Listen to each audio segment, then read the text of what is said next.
기도하고 말씀도록 하겠습니다. 사랑의 하나님, 오늘도 귀한 말씀을 통하여 우리 사랑하는 성도님들에게 말씀이 주는 평안과 위로를 내려주시기를 기도합니다. 하나님의 살아계신 말씀이 우리 삶 가운데 심겨져 성령의 아름다운 열매를 맺게 하시고 이 땅을 살아갈 지혜와 용기를 얻게 하시기를 기도합니다. 지금 이 시간 말씀을 전하는 사람과 듣는 모든 사람들에게 하나님의 은혜가 충만하게 임할 것을 믿으며 우리를 구원하신 우리 주 예수 그리스도의 이름으로 기도하였습니다. 아멘. 오늘은 그와 같은 자가 일어나지 못하였나니라는 말씀의 제목을 가지고 함께 은혜를 나누고자 합니다.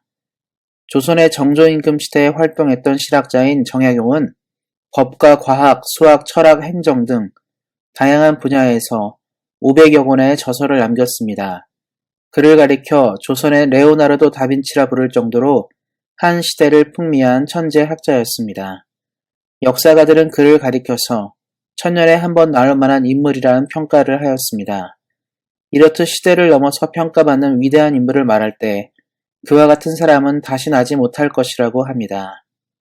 성경에도 그와 같은 평가를 가진 사람이 있습니다. 오늘 말씀 10절은 모세를 평가하기를 그와 같은 선지자가 다시 일어나지 못하였다라고 평가합니다. 모세의 이야기를 마무리하면서 모세는 어떤 삶을 살았기에 이러한 평가를 받았는지 말씀을 통해 살펴오고 우리들의 삶도 도전받기를 소망합니다. 첫째로 모세는 하나님과 대면하여 알던 사람이었습니다. 신명기 34장 10절 말씀입니다. 모세는 여호와께서 대면하여 아시던 자요. 모세를 위대한 선지자로 기억할 때 우리가 주목해야 하는 것은 그가 무엇을 했느냐보다 더욱 기억되어야 할 부분이 있습니다. 그것은 모세가 보통의 선지자들과는 달랐다는 점입니다. 성경을 통해 우리는 여러 선지자들의 이야기를 만납니다. 대부분 선지자들은 하나님의 메시지를 이스라엘 백성에게 전달할 사명을 가지고 하나님의 영광을 위해서 삶을 살았습니다. 그럴 때 그들은 보통 꿈과 환상을 통해서 하나님의 메시지를 전달받았습니다. 민수기 12장 6절 말씀입니다. 너희 중에 선지자가 있으면 나 여호와가 환상으로 나를 그에게 알리기도 하고 꿈으로 그와 말하기도 하거니와. 민수기 말씀처럼 흠많은 사람이 하나님을 직접 만날 수 없기 때문에 하나님은 꿈이나 환상을 통해서 선지자들에게 말씀하셨습니다. 이러한 방법은 구약 성경 전체를 통해서 하나님께서 수많은 선지자들에게 메시지를 전달하는 방식이었습니다. 그렇기 때문에 모세가 하나님을 대면하여 안다는 표현은 매우 놀라운 표현이라고 할 수 있습니다. 모세가 하나님을 대면하여 알게 된 중요한 이유가 여기에 있습니다. 이는 모세의 기도를 살펴볼 때 우리는 자세히 알 수 있습니다. 출애굽기 32장 31절 32절 말씀입니다. 모세가 여호와께로 다시 나아가 여짜오되 슬프도소이다. 이 백성이 자기들을 위하여 금신을 만들었사오니 큰 죄를 범하였나이다. 그러나 이제 그들의 죄를 사하시옵소서. 그렇지 아니하시면 원하건대 주께서 기록하신 책에서 내 이름을 지워버려 주옵소서. 모세는 이처럼 늘 이스라엘 백성들이 하나님께 범죄할 때마다 그들을 위하여 늘 하나님께 간청하였습니다. 여기에 모세가 하나님을 대면하여 알게 된 비밀이 있습니다. 지금이야 전문 경영인들이 큰 기업을 경영하는 경우가 많지만 아직도 많은 기업들은 가족 경영인 경우가 많습니다. 그러한 경우 큰 회사를 이끌던 회장이 나이가 먹고 은퇴할 때가 될 때 앞으로 기업을 이끌 후계자를 선정합니다. 그때 기업을 이끌 사람을 뽑는 기준은 출생의 순서가 아닙니다. 선대 회장의 뜻을 따라 회사를 잘 이끌 사람을 뽑습니다. 바로 선대 회장의 마음을 가장 잘 헤아리는 사람이 그 다음을 이어가는 것입니다. 이처럼 사람의 일들도 마음을 아는 것은 매우 중요합니다. 하물며 영적인 일이겠습니까? 영적인 일들의 핵심은 사람의 마음이 아닌 하나님의 마음을 아는 것입니다. 모세는 철저하게 하나님의 마음을 먼저 헤아리는 사람이었습니다. 수많은 백성들의 요구보다 먼저 이 백성을 인도하시고 돌보시는 하나님의 마음을 헤아렸습니다. 그래서 그의 기도는 언제나 사람의 마음이 아닌 하나님의 마음이 담겨져 있습니다. 말씀을 한 구절 더 살펴보도록 하겠습니다. 민수기 14장 12절 말씀입니다. 내가 전염병으로 그들을 쳐서 멸하고 내게 그들보다 크고 강한 나라를 이루게 하리라. 이 민수기 말씀에 앞서서 이런 내용이 나옵니다. 이스라엘의 정탐꾼들이 가나안을 정탐한 후에 백성들에게 가나안 정복이 어려운 일이고 불가능한 일이라고 보고하였습니다. 이에 이스라엘 백성들은 통곡하여 모세를 원망하고 하나님을 불신하는 내용이 나옵니다. 그래서 하나님은 이 말씀을 통하여 이스라엘 백성들의 불신함과 불순종을 심판하시고 모세를 통하여 새로운 민족을 이루고 복을 주시겠다고 하셨습니다. 솔직히 내가 복을 받고 내 가족과 가문이 큰 나라가 된다고 하면 누구나 감사하게 받아들일 것입니다. 더군다나 늘 나를 모함하고 원망하는 사람들을 없애주시고 하나님께서 나를 세워주신다고 하는데 얼마나 기분이 좋은 일이겠습니까? 대부분 사람들이 원하는 것이 풍요로운 복과 번성하는 복이 아니겠습니까? 그러니까 하나님께서 모세에게 제안한 것은 매우 달콤하며 큰 제안이었습니다. 그런데 모세는 이러한 상황에서 오히려 자신을 원망하고 비난하는 이스라엘 백성들을 마음에 품었습니다. 참으로 이해하기 어려운 장면입니다. 자신을 힘들게 한 사람들을 품으면서 그들을 위해 기도하는 것이 우리가 가진 상식으로는 납득이 되지 않기 때문입니다. 모세가 백성들을 품며 기도할 수 있었던 것은 하나님의 성품을 온전히 이해했기 때문입니다. 사실 모세의 인생은 매우 드라마틱했습니다. 히브리인의 가정에서 태어나 애굽의 왕실에서 자랐고 반역자로 몰려 광야에서 삶을 살았습니다. 인간의 가장 낮은 곳에서 높은 곳, 그리고 다시 낮은 곳으로 오가면서 그는 자신의 삶을 인도하시는 하나님을 이해했습니다. 모세가 광야에서 부름을 입었을 때를 생각해 보시기 바랍니다. 그는 처음에 하나님의 부르심에 응답하지 않았습니다. 계속 자신이 없다고 말하였지만 하나님은 보잘것없는 그의 인생을 다독이시고 격려하면서 출애굽의 지도자로 세우셨습니다. 그리고 그의 부족함을 늘 하나님은 메꾸시면서 그를 세우셨습니다. 그는 하나님께서 선택한 사람을 얼마나 사랑하시고 붙잡으시는지를 배웠습니다. 그래서 그는 하나님께서 자신을 붙드신 것처럼 이스라엘 백성들을 포기하지 않는 분임을 알았습니다. 그래서 그는 하나님의 성품을 붙잡고 기도한 것입니다. 하나님은 이러한 모세를 흡족하게 여기셨고 그를 가리켜 하나님과 대면하여 아는 자, 즉 하나님의 마음을 이해하는 사람으로 하나님께서 무척 아끼고 사랑하는 사람이라고 말씀하시는 것입니다. 사랑하는 성도 여러분, 우리 사랑하는 성도님들이 모세와 같이 하나님의 마음을 아는 사람들이 되시기를 예수님의 이름으로 격려드립니다. 지금 우리가 사는 시대는 하나님의 마음으로 세상을 품는 사람들이 적습니다. 언제나 날선 비판과 공격은 많지만 하나님의 마음으로 신뢰하고 믿어주는 일들이 참 적은 시대입니다. 성경이 이스라엘 백성들은 늘 불순종과 불신앙이 가득하였지만 하나님은 그들을 끝까지 사랑하시고 품으시고 인내하셨습니다. 그들이 구원을 얻도록 늘 긍휼과 자비를 베풀어 주셨습니다. 우리 사랑하는 성도님들도 하나님의 마음으로 긍휼과 자비로 우리보다 약하고 연약한 사람들을 늘 품으시기를 예수님의 이름으로 축원드립니다. 둘째로 모세는 하나님의 나라에 충성된 사람이었습니다. 민수기 12장 7절 말씀입니다. 그는 내 온 집에 충성함이라. 모세에 대한 하나님의 평가는 충성이란 단어에 모든 것이 담겨져 있습니다. 본문 말씀 11절 12절을 보면 그가 어떠한 삶을 하나님 앞에서 살아왔는지를 알 수가 있습니다. 여호와께서 그를 애굽 땅에 보내사 바로와 그의 모든 신하와 그의 온 땅의 모든 이적과 기사와 모든 큰 권능과 위엄을 행하게 하심에 온 이스라엘 목전에서 그것을 행한 자이더라. 말씀처럼 모세는 하나님께서 그에게 부탁한 모든 것을 다 완수한 사람입니다. 지금도 군인이나 경찰이 퇴역하거나 은퇴할 때 훈장을 수여하는 경우가 있습니다. 이는 그 사람이 국가와 민족을 위해 애쓰고 노력한 수고에 대한 보상입니다. 또한 많은 회사들이 회사를 위해 수고한 장기 근속자들에게 포상합니다. 제가 어렸을 때는 학교를 빠지지 않고 다니는 학생들에게 개근상을 주기도 하였습니다. 이는 다 충성되었다고 여기기에 회사나 학교에서 포상을 하는 것입니다. 이와 같이 한 분야에서 최선을 다하고 수고한 사람들을 충성되게 여겨 적절한 포상을 제공합니다. 왜냐하면 우리가 사는 사회에서 충성이 차지하는 비중이 매우 중요하기 때문입니다. 작은 예를 들면 가게를 운영하는 사람은 단골이 매우 중요합니다. 단골들은 충성된 소비자로 그 가게를 움직이게 하는 동력이기 때문입니다. 그래서 보통 가게들을 운영하는 점주들은 단골들이 방문해서 소비를 할 때에 조금 더 신경 쓰는 것입니다. 충성된 고객이 부족한 가게들은 그래서 단골을 만들기 위해 고심하고 애를 씁니다.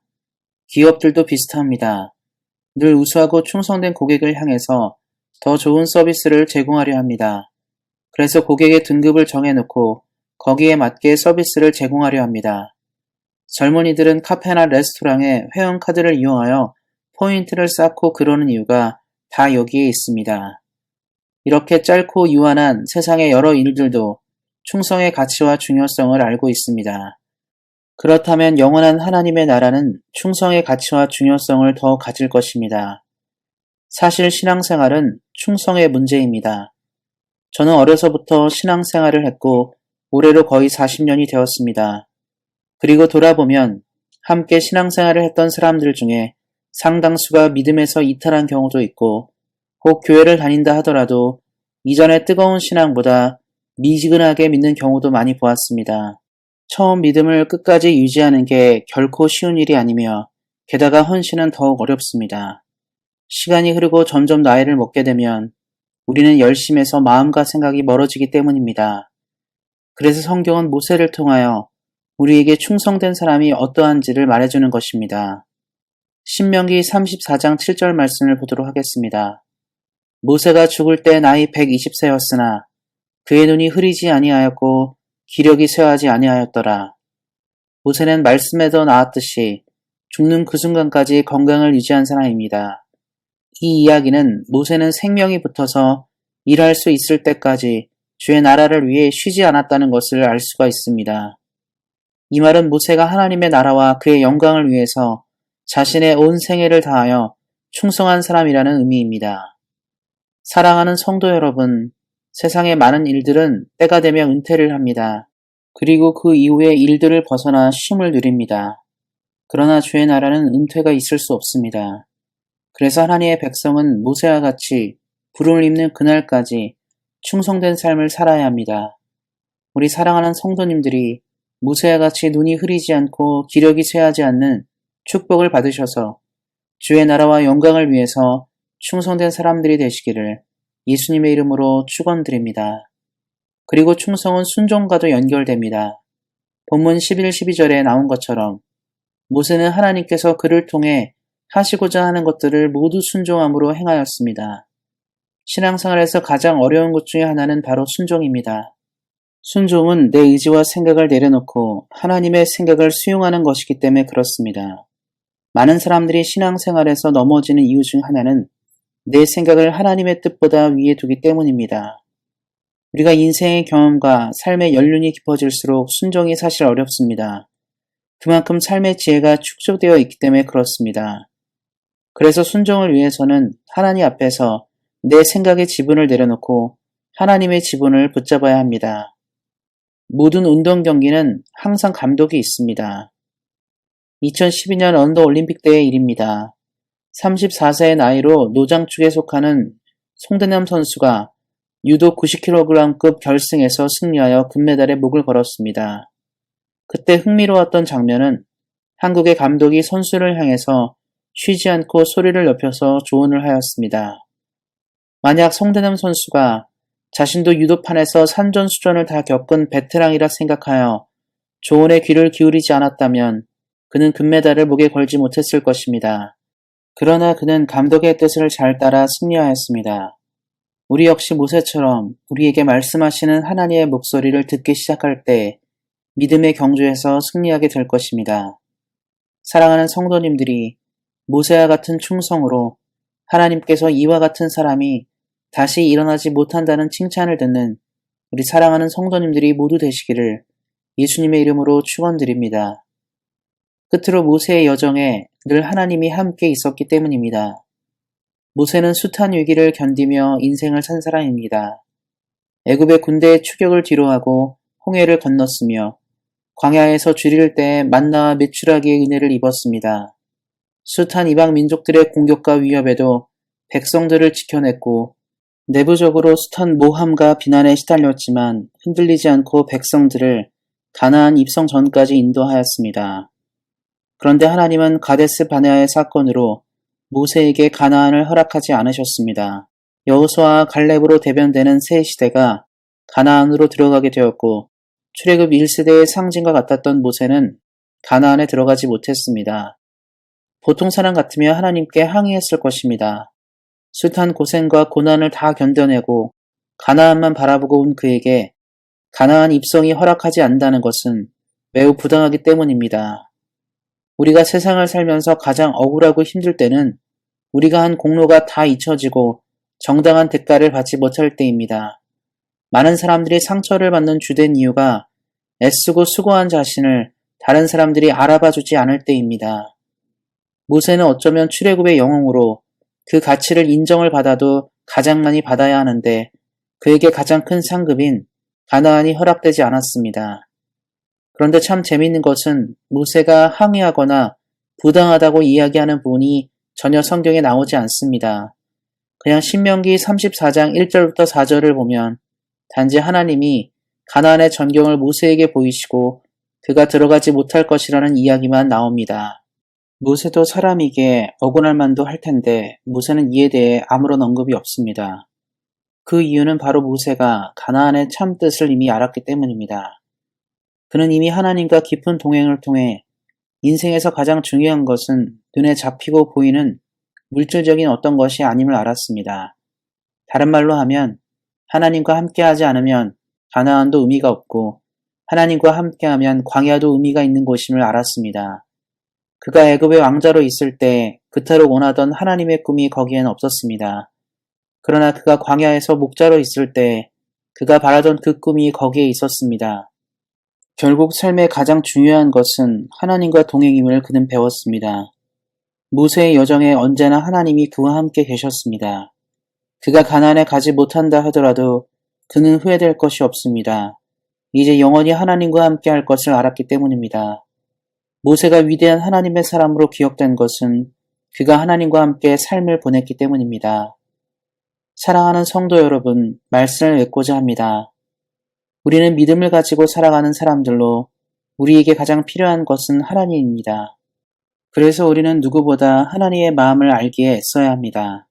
그러기 위해서 날마다 성령을 의지함으로 늘 하나님이 오늘 여기에 내게 원하시는 뜻을 듣기 위해 서 있어야 합니다. 하나님의 마음을 아는 사람이 하나님의 뜻대로 이 땅을 살아갈 수 있기 때문입니다.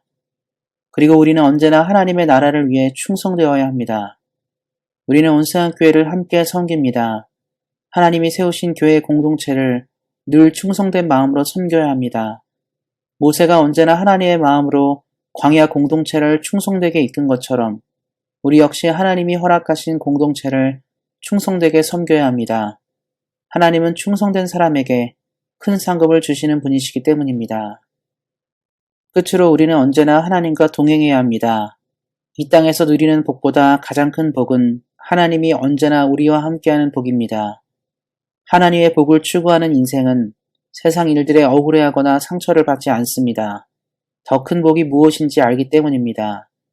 우리 사랑하는 성도님들이 하나님을 믿는 사람들로 하나님이 함께 하시는 가장 큰 복을 영원토록 누리시기를 예수님의 이름으로 축원드립니다. 기도하겠습니다.